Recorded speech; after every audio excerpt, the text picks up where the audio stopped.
So আপোনাক লগ পাই বহুত ভাল লাগিলে আজি মই ইয়াতে আহিলো মানে বিশেষ গম পোৱা নাছিলো মই মানে ফেসবুক পেজত দেখা পালো যে এনেকুৱা ফেষ্টিভেল এটা পাতিছে আপোনাৰ একচুয়ালি মই এবাৰ ঘুমাইছিলো যোৱা বছৰ কিন্তু ইমান গ্ৰাউণ্ডটো মই ভালকে দেখা নাছিলো মানে আজি মই ঘুমাই বহুত ভাল লাগিছে মানে আপোনাৰ যোনটো পদক্ষেপ মই বিশেষ জানিব বিচাৰো মানে আপোনাৰ পৰা হেতু মানে ফেষ্টিভেলটো মটো কি বা ইয়াৰ পৰা কি আপুনি ডেমনস্ট্ৰেট কৰি কি বুজাব বিচাৰিছে ৰাইজক আপুনি অলপ বুজাই দিব নেকি মোৰ নামটো Father Thomas, we are director of this institution. Our organization naam to whole Institution for Culture and Rural Development. আমি আৰম্ভণিৰ পৰা এই নামটো লৈছো কালচাৰ আৰু ৰুৰাল ডেভেলপমেণ্ট কাম কৰিব কাৰণে এই দুটা কামতে আমি ব্যস্ত হৈ আছো কালচাৰ বুলি ক'লে আমাৰ সংস্কৃতি সম্পূৰ্ণকে বুজায় আমাৰ জাতি উপজাতিবিলাকৰ কালচাৰ সংস্কৃতি এটা কেৱল এটা জাতি বুলি নহয় যদিও আমি এক্সপেৰিমেণ্ট হিচাপে এটা জাতিৰ লগত কাম কৰি আছো পৰীক্ষা হিচাপে হ'ব পাৰে কাৰণ সকলো জাতিৰ লগত একে সময়তে কাম কৰাটো নহ'ব আৰু সকলোকে ধৰি লৈ সামৰি লৈ আমি সকলোকে যাব নোৱাৰো এতিয়া বড়ো বুলি ক'লে বড়ো গান হ'ব নাচ হ'ব হেৰি হ'ব তেওঁলোকৰ বিভিন্ন বেলেগ হ'ব উপজাতিবিলাকৰ সংস্কৃতি ইমান যে বৃহত্তৰ ইমান যে বহল আমি কেতিয়াও ইয়াক আৱৰি ধৰিব নোৱাৰো শেষ কৰিব কৈ বৰ্ণই শেষ কৰিব নোৱাৰো তেনেকে এটা জীৱনৰ মাজতো আমি এটা জাতিৰ বিষয়ে সঁচা কথা গতিকে মই এতিয়া এক্সপেৰিমেণ্ট হিচাপে লেবৰেটৰীৰ নিচিনা এটা জাতিৰ লগত কাম কৰিছো মিচিং জাতিৰ ওপৰত আপুনি চৰ্চা কৰিছে নহয় যে মই মিচিং জাতিকে বিচাৰিছো নাই মিচিং জাতিৰ উন্নতিয়ে বিচাৰিছো এনেকৈ নহয় সকলো জাতিকে বিচাৰিছো কিন্তু আমাৰ প্ৰব্লেমটো এইটোৱে হ'ল যে সকলো জাতিৰ কথাবোৰ কৈ শেষ কৰিব নোৱাৰো সেইটো কাৰণে এটা জাতিকে কেৰে মই মিচিং জাতিৰ লগতে কাম কৰিব ধৰিছো মই প্ৰথমবাৰ গৈছিলো শদিয়ালৈকে 1991 চনত তাতে গৈ মই মিচিঙৰ লগতে কাম কৰিবলৈ পাইছো যোগাযোগ কৰিব পাইছো আৰু মিচিঙৰ জনজীৱন আৰু মিচিঙৰ পৰম্পৰা মিচিঙৰ ভাষা সংস্কৃতি সকলো মই তেতিয়া তাতে 91 চনত 91 to 94 মই তাতে আছো শদিয়াতে আছো তাতে শদিয়া শান্তিপুৰ তাৰপিছত অমৰপুৰ পাগলাম এইসব ঘূৰি ফুৰি আমাৰ এই মানুহবিলাকৰ জীৱন প্ৰণালী তেওঁলোকৰ সংস্কৃতি তেওঁলোকৰ নাচ গান তেওঁলোকৰ অৱস্থাবোৰ দেখি মেলি আচলতে মোৰ এই জাতিৰ লগত কাম কৰিবলৈ মন কৰিছে কাৰণ তেতিয়া মই দেখিছো আমাৰ মানুহবিলাকে মিচিং জাতিয়ে কিমান যে দুখীয়া আৰু কিমান যে মানে হেৰি নিচিনাকৈ জীৱন যাপন কৰে তেনেকে মই 3 বছৰৰ পিছত আমেৰিকালৈ গৈছো তাতে পঢ়া শুনা কৰি মেলি আকৌ ঘূৰি আহি মোক দিছিলে আপুনি স্কুলতে কাম কৰক মই কৈছো আকৌ স্কুল এইবিলাকৰ কাম কৰিব নিবিচাৰো মই জনজীৱন মানুহবিলাকৰ লগতে কাম কৰিম গাঁৱৰ মানুহৰ লগত সোশ্যাল সাৰ্ভিস গতিকে মই এইটো বাছি লৈছো গাঁৱৰ মানুহৰ লগতে কাম কৰা তাৰপিছত মই সুধিলে ক'ত যাব কি কৰিব মই কৈছো মই মিচিং জাতিৰ লগতে থাকিম কাৰণ মিচিঙৰ বিষয়ে অলপ চলপ জানিছিলো কিছু কামো কৰিছিলো ড্ৰামা দেখিছিলো আৰু অলপ চলপ লেংগুৱেজো জানিবলৈ পাইছো কিতাপবোৰ অলপমান ৰচনা কৰিবলৈ লৈছিলো তেনেকৈ কৰি তাৰপিছত মোক নিযুক্ত কৰিলে দেৰগাঁও ডন বস্কোত এক্সপেৰিমেণ্ট হিচাপে ডন বস্কোত দি মেলি ক'লে আপুনি যি কৰিব বিচাৰে ইয়াৰ পৰা কৰক তেনেকে মই তালৈকে গৈ পাইছো যদিও মই স্কুলত ইনভলভ হোৱা নাই স্কুলৰ বাহিৰতে আৰু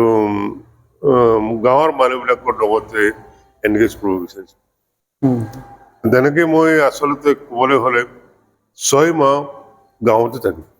ছমাহ আপুনি মানে গোটেই গাঁওখন সাৰ্ভে কৰিছে সাৰ্ভে কৰা নয় এনে ঘূৰিছো আৰু এক্সপিৰিয়েঞ্চ কৰিবৰ কাৰণে মই তালৈকে গৈছো তো এই পৰিয়া গাঁৱত তাত গৈ মই 6 মাহ থাকিলো কেৱল দেওবাৰ মই যোৰহাটলৈ দেৰগাঁৱলৈ আহিলো মই ডন বস্কো স্কুললৈকে আকৌ সোমবাৰে তালৈকে গৈছো এনেকে তাত থাকোঁতেই কোনোবা মানুহে আহি পেলাই কৰে আমি একেলগে সমাজৰ কাৰণে কিবা কাম কৰোঁ তেওঁলোকে দেখিছে যে মোৰ মিচিং জাতিৰ প্ৰতি এটা অনুৰাগ এটা আছে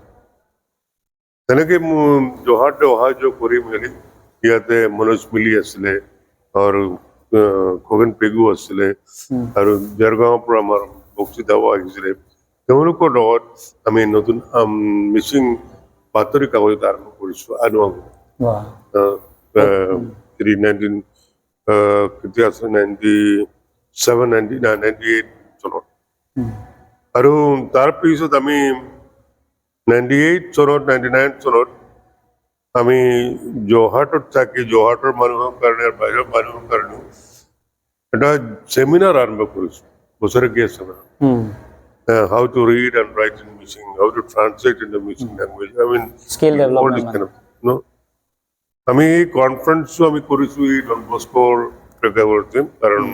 মোৰ তেনেকে বেলেগ বিল্ডিং নাছিলে আৰু তেনেকে কৰি মেলি ৰাজ্যৰ লগত এটা প্ৰীতি নিচিনা আহি পৰমচনী আহি গ'ল মিচিং জাতিৰ লগত তেওঁলোকে মোক হেৰি কৰিলে লেখত ল'লে আৰু ভাল পালে আৰু আমি মিচিং সমাজৰ কাৰণে কাম আৰম্ভ কৰিলোঁ 2006 চনত মই আকৌ মোক নতুন নিযুক্তি এটা দিয়া হ'ল যোৰহাটলৈকে পাৰিলে আপুনি যোৰহাটলৈ যাওক তাতে আপোনাৰ নিজৰ অনুষ্ঠান ষ্টাৰ্ট কৰক তেতিয়াহে মই অনুষ্ঠানটো আৰম্ভ কৰিলোঁ 2006ৰ পৰা 2006ৰ পৰা আপুনি আৰম্ভ কৰিছে আৰু তেতিয়া মই নতুন নতুন প্ৰকল্প নতুন আঁচনিবিলাক হাতত লৈছো সেমিনাৰ হওক training of school drop outs হওক পাব্লিকেশ্যন হওক এনেকে বিভিন্ন কামবোৰ হাতত লৈছো আৰু 12 বছৰ আগতে গ'লে হ'লে মোৰ বন্ধু এজনে আমাৰ লগত হৈ থকা লাগি থকা বন্ধু এজনে তেওঁৰ নামটো মিৰ্জা ৰহমান যোৰহাটৰ মানুহ আছিলে তেওঁ টুৰিজমৰ মানুহ তেওঁ ক'লে আপুনি এটা টুৰিজম ফেষ্টিভেল আৰম্ভ নকৰে বুজিছেনে এইটোৱে মোৰ মনৰ খেল 12 বছৰ আগত মানে 12 বছৰ আগত এতিয়াৰ পৰা লাষ্ট মানে 12 এতিয়া 12-13 বছৰ এতিয়া এইটোকে আমি নেৰানেপেৰাকে চলি আছো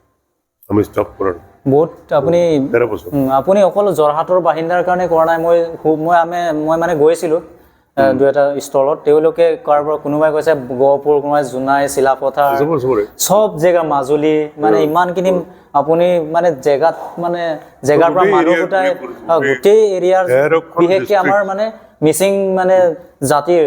জাতিটোৰ কাৰণে আপুনি বহুত দূৰত গৈ আপুনি এনেকুৱা এটা যে কালচাৰ ডেভেলপমেণ্ট বা ডেমনষ্ট্ৰেশ্যন কৰি আছে এইটো বহুত ভাল কথা মানে মই শুনি ভাল লাগিছে আপোনাৰ থট এণ্ড থিংকিংটো ইয়াত কেনেকৈ আহিলে যে আপুনি এইবিলাক মানে ফাৰ্ষ্ট মানে বিগিনিংটো কেনেকুৱা আছিলে আপোনাৰ বিগিনিং মানে কেইজনমান বন্ধু মোক উঠাইছে এই বন্ধুৰ লগতে মই কাম কৰোঁ বন্ধুৰ লগতে মানে আলোচনা কৰিলে আপুনি মানে ভাবিলে আৰু যোৰহাটৰ মানুহৰ লগত চদিয়াৰ মানুহৰ লগত দেৰগাঁৱৰ মানুহৰ লগত আলোচনা কৰি মেলি তেওঁলোকৰ লগতে কামবিলাক কৰোঁ তাৰপিছত মই NGO এটা আৰম্ভ কৰিছোঁ 2002 চনত এই NGO institution for cultural development 2002 NGO নহ'লে আমাৰ ফাণ্ডছবিলাক নাপায় তেনেকে আৰম্ভ কৰি মেলি গাঁৱলৈ গৈছোঁ আৰু আমাৰ বিশেষ প্ৰগ্ৰাম এটা আছিলে এতিয়া training of school drop outs মানে স্কুল এৰি ঘৰত বহি থকাবিলাকৰ ইয়াৰ নামটো আছিল কাৰচাং টাকাৰ আপুনি নামটো মিচিঙত ৰাখিছে কাৰচাং টাকাৰ আৰু চুৰিয়াৰে মানুহ মোক নাম দিলে আৰু গোটেই সকলো সদস্য মানে যিসকল ষ্টুডেণ্ট আহিছে সকলোৱে মিচিং আছে মিচিং কাৰণে কৰিছোঁ আৰু তেওঁলোকে আৰু আমি প্ৰতি সপ্তাহে নতুন টিচাৰ এজন আনি মেলি প্ৰশিক্ষণ দিলোঁ ড্ৰামা স্পীচ আৰু 3 মাহ তেওঁলোকে নৰ্থ ইষ্টত ঘূৰি ফুৰিলে শ্বিলং গ'ল কহিমা গ'ল এনেকৈ তেওঁলোকে স্কুল ড্ৰপ আউট মানে কোনো সুবিধা নাইকিয়া মানুহ সঁচাকৈ আপোনাক কিন্তু আমাৰ মিচিং সমাজৰ পৰা কিছুমানে এৱাৰ্ড বুলি নহয় কিছুমান মানে এটা সুখ যাচিব লাগে মানে এনেকুৱা এটা ভাল কাম কৰি আছে আমাৰ জাতিটোৰ কাৰণে ইমান দূৰৰ পৰা আৰু মই কৈছো না ড্ৰপ আউটছ বুলি কৰে বাহিৰত যাব নাপায় সুবিধা নাইকিয়া চাকৰি নাপায় কামো কৰিব নোৱাৰে তেনেকে লোকক লৈ মেলি সিহঁতক একদম এক্সপাৰ্ট কৰি হয় হয় ডান্স আৰু কালচাৰ ড্ৰামা বিহু আৰু আমি তেতিয়াৰ পৰা আমাৰ স্কুল ড্ৰপ আউটছে চেন্ট্ৰেল গভৰ্ণমেণ্টৰ ইনভিটেশ্যন পাইছে ministry of culture and ministry of this thing what you called communication museum তেওঁলোকে আমাক ইনভাইট কৰি মেলি আমাক ইণ্ডিয়াৰ বহুত জেগাত লৈ তেওঁলোকে পেমেণ্ট কৰে আৰু দিল্লী গৈছো বনাৰস গৈছো গুজৰাট গৈছো আৰু তাৰপিছত হেৰি শ্বিলং গৈছো মিজোৰাম গৈছো চবতে গৈ মেলি আমি আমাৰ মিচিঙৰ সংস্কৃতি আমি প্ৰদৰ্শন কৰি আছো বহুত বহুত ভাল কথা আপুনি যে ইমান এটা আপুনি কেনেকুৱা লাগিছে কালচাৰটো দেখি আপোনাৰ মনটো কেনেকুৱা লাগিছে মানে কালচাৰটো ইমান ভাল এটা বস্তু হয় কিন্তু আমাৰ মানুহবিলাকে ইমান গুৰুত্ব নিদিয়ে না তেওঁলোকে হয় কৰে কিন্তু আমাৰ মানুহবিলাকে ইমান গুৰুত্ব নিদিয়াকে যাক কৰি হ'ব আৰু কিবা এটা হ'ল এনেকে কিন্তু আমি একদম পাৰফেক্ট বস্তু বিচাৰিছো আপুনি কিছুমান মানে ইয়াতে মিউজিয়াম চিষ্টেমত আপুনি সংৰক্ষণো কৰিছে মোৰ বহুত ভাল লাগিছে এইটো চ' মই মোৰ ফালৰ পৰা আপোনাক বহুত বহুত ধন্যবাদ দিছোঁ আপুনি আমাৰ মিচিং জাতিটোৰ কাৰণে এনেকৈ কৰি লৈ যাওক ডেফিনেটলি সেইটো মই ঈশ্বৰক এইটোৰ কাৰণে ধন্যবাদ দিব বিচাৰোঁ মানে ঈশ্বৰে যে আমাৰ মিচিং সমাজৰ কাৰণে আপোনাৰ নিচিনা এজনক নিয়োগ কৰি ইয়াতে আমাৰ মিচিং কালচাৰটোৰ ৰিফৰ্মেশ্যন মানে ইমান অলপ উন্নত পৰ্যায়ৰ মানে কামটো কৰিবৰ কাৰণে আপুনি ইয়াতে বহুত মানে তৰিকা যেনে আপুনি এনেকুৱা মানে আইডিয়াবিলাক আপুনি মানে দেখাই মেলি কৰি গৈ আছে এইটো এবছলিউটলি মানে এইটো বহুত ডাঙৰ কাম আমাৰ কাৰণে বহুত মিচিং জাতিটোৰ কাৰণে এটা বহুত মানে সেইটো মানে চেনেলৰ জৰিয়তে মই আপোনালোকক মানে জনাব বিচাৰিছোঁ আমাৰ ফাদাৰে যোৰহাটত থাকি ডন বস্কো স্কুল খুলিছে আৰু প্লাছ স্কুলৰ জৰিয়তে অকল স্কুল বুলিয়ে নহয় মিচিং কালচাৰটো মানে ডেভেলপ হওক বুলি ভাবি তেওঁ মানে বিভিন্ন ধৰণৰ NGOৰ জৰিয়তে হওক বা বিভিন্ন ধৰণৰ তেনেকুৱা ফাউণ্ডেশ্যন নিচিনা মানে কাম কৰি তেওঁ মিচিং কালচাৰ বুলিয়ে নহয় আৰু মানুহবিলাকৰ মানে শিক্ষা দীক্ষাৰ ক্ষেত্ৰতো তেওঁ সঁচাকৈ অৱদানীয় আছে চ' থেংক ইউ চ' ছাৰলৈ আমি সকলোৱে ধন্যবাদ এটা জ্ঞাপন কৰিব লাগে ভৱিষ্যতে যেন আৰু এনেকৈ যদি কামবিলাক কেৰি কৰি লৈ যাব পাৰে আৰু ঈশ্বৰেও আশীৰ্বাদ কৰক আপোনাক চ' আৰু প্লান যদি থাকে আপুনি কৰি যাওক মোৰ ফালৰ পৰা আপোনাক থেংক ইউ দিছোঁ আমাৰ এইটো ষ্টুডিঅ' আৰম্ভ কৰিলোঁ thank you very much father চ' আপোনাক ধন্যবাদ দিছোঁ ভগৱানে আশীৰ্বাদ কৰক ভৱিষ্যতে আপুনি আমাৰ মিচিং সমাজৰ কাৰণে কেৰি কৰি লৈ যাওক আমাৰ বহুত থেংক ইউ চ' সময় দিয়াৰ বাবে বিদেশলৈ কি লৈ যাওক অঁ